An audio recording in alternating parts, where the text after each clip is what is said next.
Hour, bringing you the biggest stories from Israel and the Middle East. I'm Devo Klein. Today is day 654 of the war in Gaza. Let's get into all the top headlines at this hour. We start our hour with breaking news that the IDF is currently attacking the Hodeidah port in Yemen. In the last hour, Israeli Air Force fighter jets struck Houthi infrastructure on the port, including fuel containers and vessels used by the terror group, as well as engineering vehicles that were being used to re-establish previously struck infrastructure.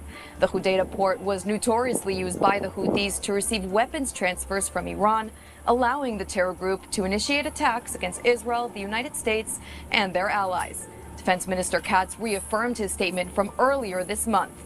The fate of Yemen will be the fate of Tehran. He continued with his statement, promising further IDF activity and vowing to protect the people of Israel. Moving now to Gaza, where IDF Chief Eyal Zamir is reportedly proposing that the IDF tighten its grip on Gaza as an alternative to the creation of a humanitarian city. When visiting troops in Gaza, Zamir reportedly presented plans for the army to further intensify activities against Hamas, described as, quote, the plan for taking over Gaza. The report says the plan is an alternative to the controversial humanitarian city in Rafah, pushed by Prime Minister Benjamin Netanyahu.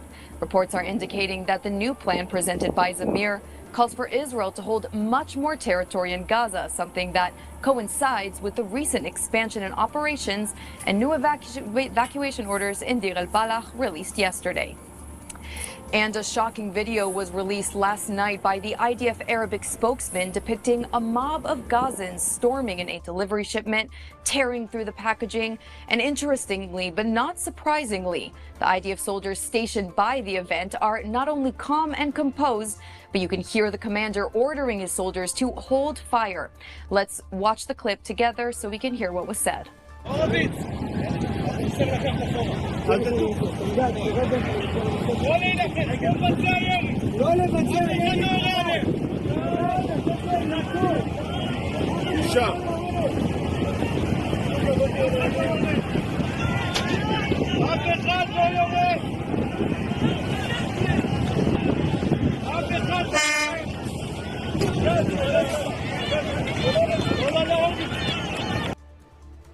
Hold your fire, he says in Hebrew, of course, and the later stages of the video shows the Gazans waving and cheering for the IDF soldiers. Take a look at these images. It's a really great example of what is actually occurring in the enclave right now. The IDF seems to be the only body actively feeding the Gazans and allowing for the civilians to reach the aid safely.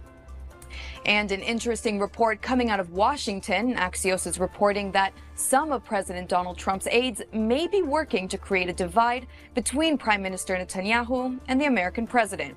The reported quote an unnamed Trump administration official using derogatory language to describe recent actions by the Israeli leader. After the most recent IDF airstrikes on the Syrian Defense Ministry HQ in Damascus, one official is quoted saying that Netanyahu, quote, bombs everything all the time, and even called him a madman.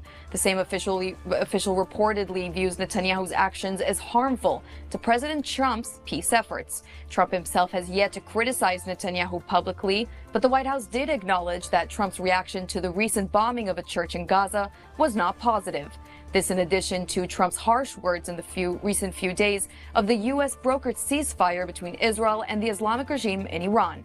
Israel's response to the Islamic regime's ceasefire violation prompted an angry reaction from President Trump, and now reports of a U.S.-Israel rift are using this reaction as the baseline to their claims. The Prime Minister's office has yet to issue a response to the report. And the ceasefire in Syria seems to be holding after a week of violence and bloodshed. The current actions are focusing on rehabilitation efforts, supplying humanitarian assistance to the badly damaged hospital in Soweto.